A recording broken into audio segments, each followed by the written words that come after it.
also want to talk right now, speaking of Paterson, with Professor Christine Kelly. She is a professor of political science and someone who knows a great deal about voter turnout and really is involved in the youth vote issue. Christine, it's good to talk with you once again. Is this a race that, do you think, has engendered any excitement with the young voters of this state? Well, we wish it had.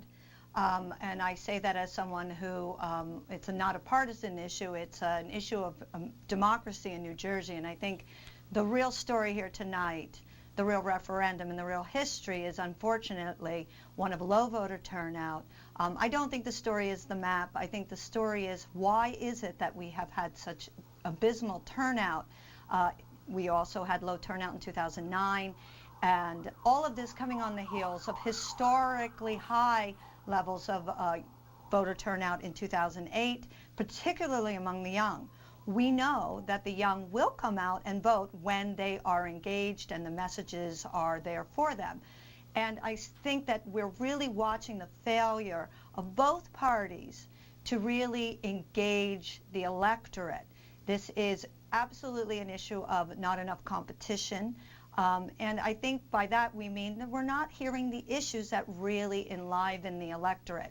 Christine, let me jump in for a second and ask you about that, because one would assume, we saw, some would say, in the presidential election, how significant the youth vote could be and how it could be captured if it was targeted effectively by a political candidate.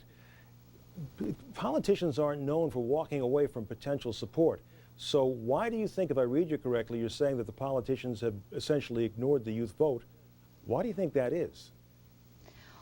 You know, it's a great question, and I think we have to really sit down with the party leaders and ask them, why is it that this clear signal that young people, an increasing percentage of the electorate, are not on their radar?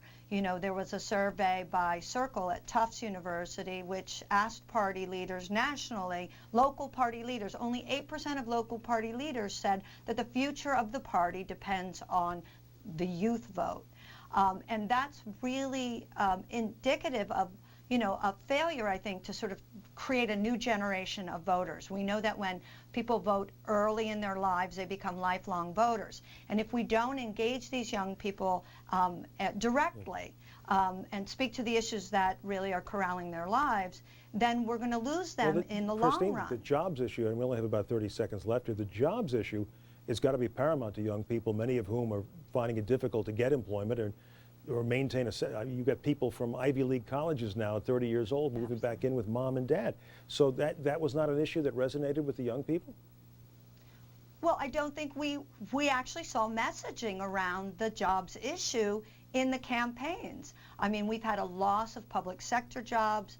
We've had a small gain in some private sector jobs, but we're talking double-digit unemployment in key counties in the north and in the south. Some on the borderline, and when we look at young people's unemployment, we're looking at 24% unemployment. Numbers like that, Christine, 20%. Got to jump in there. Appreciate your being there for us. We'll be checking in with Professor Kelly throughout the course of the evening, waiting as the numbers prepare to come on in. Going to be here a long night, it appears. Some big races being decided, and we will continue our coverage of NJ Decides 2011 direct on NJTV for you when we come back in a couple of moments.